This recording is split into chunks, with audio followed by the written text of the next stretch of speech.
Hello, and welcome back to videos most days in December. Today I thought I would talk about a job I had recently as a street fundraiser. I guess that's what it's called, right? For the rest of the video, I'm going to refer to it as a facer because that's what we always called it, but I tried to Google it and it doesn't seem like people use it anywhere else, so I'm gonna call it a facer because, it's face-to-face fundraising. I'm not going to say the organization's name, but I will say that it is a huge global non-profit human rights organization, starting with an A. And if you guys have any idea what it is, well then, good for you. I'm not going to say anything negative about the organization, but, just in case I don't want to end up in some legal shit. One thing that you do need to know is that I was not asking for money. It was like a signature network thing where people would sign up for free and they'd get texts and, they could sign that way. It's a really good thing, and I generally felt like I was making a difference. I thought it was a great idea because, people don't really, if you talk to people on the street, most people are not going to want to pay. So I applied for this job in September, I think. I think it was kind of a week after I made that video about depression where I was just without a job and just completely freaking out, and then I applied for this job and I got it almost immediately. So I was super duper excited. I'm just going to go through some of the most fun, weird, or just uncomfortable situations I was in while I was at this job. Cause there was a lot. Here's the thing, even though I wasn't asking for money, people don't like being stopped. So people were angry sometimes, and some people didn't like the organization. Some people just had a bad day. So a lot of things happened. Some of my favorites include the abortion lady. So at my first day, I saw this lady and I was like, hey, do you want to sign up for this thing? You can really help some people. No, because recently I realized that does not support the rights of unborn children. And honestly, in my head, I just went, oh god, it's my first day. And I managed to get a freaking pro-life activist. Great. I just said, are you talking about abortions? And she was like, yes, the rights of unborn children. I was like, you mean fetuses? And I didn't know how to react because nobody had prepared me for that. So at that point I was just like, okay, I'm not allowed to yell at her because I'm in, this whole get up and, I'm at work and stuff like that. So I was just like, you have a nice day. And I just left because how the fuck are you supposed to react like that? The thing is, you always have to be nice, but you also don't have to agree with them in this kind of situation. So usually you should just leave. That was some first day. After I'd been working there for a while, I kind of got used to the fact that no matter how rude people are, you always say, have a nice day. If they ignore you, you say, have a nice day, because it's like a little win for you being the bigger person. So if someone scoffs at you or just ignores you completely, even though they totally hurt you, you just say, have a nice day. It makes your mood go up and it makes you seem like the bigger person, and it's also kind of sarcastic. And usually I was not called out on this, except for this one time where it was really early morning and this lady, she looked at me and she ignored me, and she wasn't really rude, so I wasn't you have a nice day or something like that. I just said, okay, have a nice day. And then she turned around and she walked back to me and she started yelling at me. How dare you say have a nice day when I'm ignoring you? So I can really feel guilty about not stopping. I was like, I really just meant that you should have a nice day.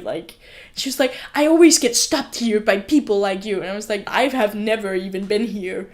So it's clearly not me, and isn't it kind of unfair of you to get mad at me just because you've been stopped by other people? And then she left. At some point, it starts not bothering you. It just starts being kind of funny when people get mad. She was so mad that I told her to have a nice day.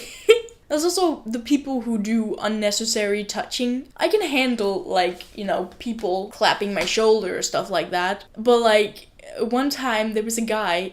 After I asked him, he got really completely up in my face. Then he did this on my face, and I was just like, stop.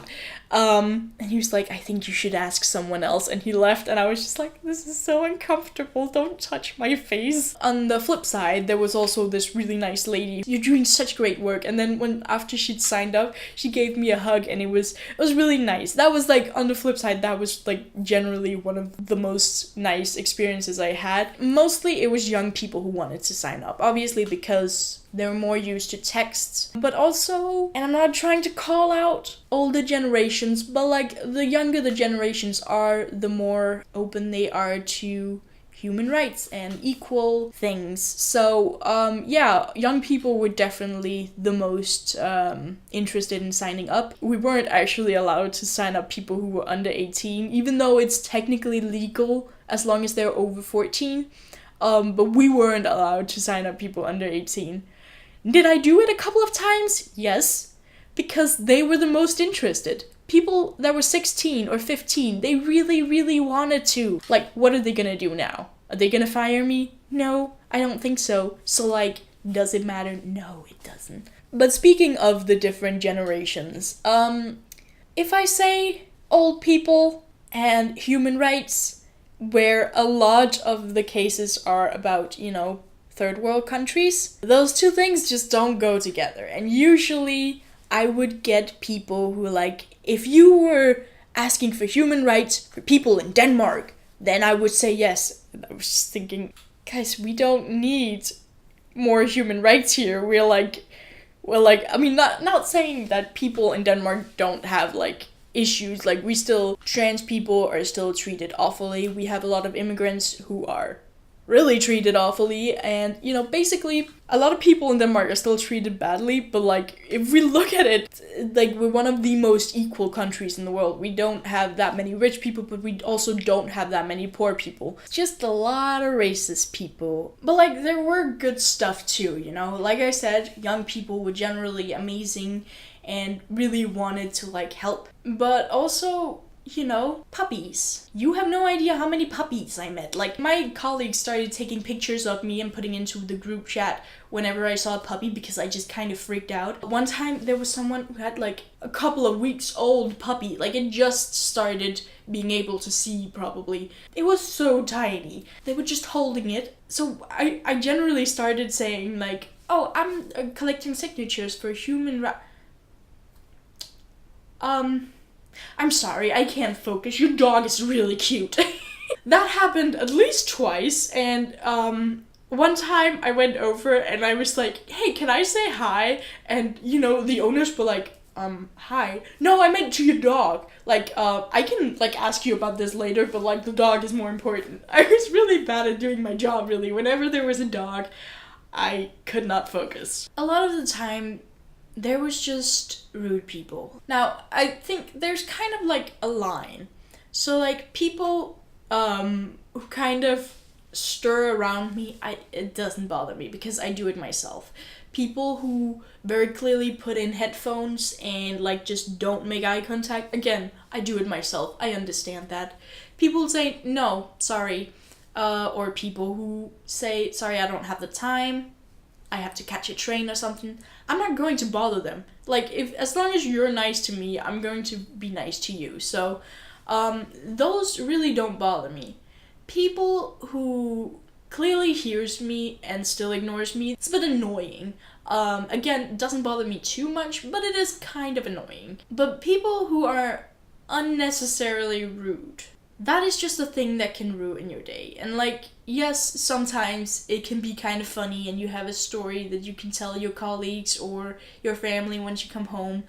But often it's kind of just, I'm just trying to do my job. It can like ruin your mood completely. And like, there was just a lot of people who got mad at me for stopping them. Like, before they've been rude to you, there's really no reason for you to start yelling at them. Because, like, you've already been stopped 3 times. Like, how the fuck was I supposed to know that? That's not even our organization that stopped you. That's just someone trying to sell you some product down there. That's not my fault. I'm not even trying to sell you anything. You don't have to give money. I literally said it in my first line. I always start off by saying, hi, I'm collecting free signatures. If people are following you, refuse to say no for an answer, or just generally rude to you, sure, I'm not going to like blame you for being mad at them. But like if someone's just like said one sentence to you and you start yelling at them for doing their job, literally fuck you. You're an asshole, okay? It's not their fault that you have a bad day. But yeah, anyways, I got fired from that organization, not because my results weren't good, because actually I think they were kind of some of the best results. They decided to like close down the Jutland office where I was working. My first and only paycheck just went for paying back all the debt I had, and now I'm just here like, yep, I don't have any money. But yeah, that was all about my time at the organization who shall not be named. If you like this video, then make sure to click the like button and click the bell so you can be notified whenever I upload a new video, which will probably be sometimes in this week or next week. Very soon at least, because I am trying to upload as many videos as possible. So yeah, I will see you guys there. Bye!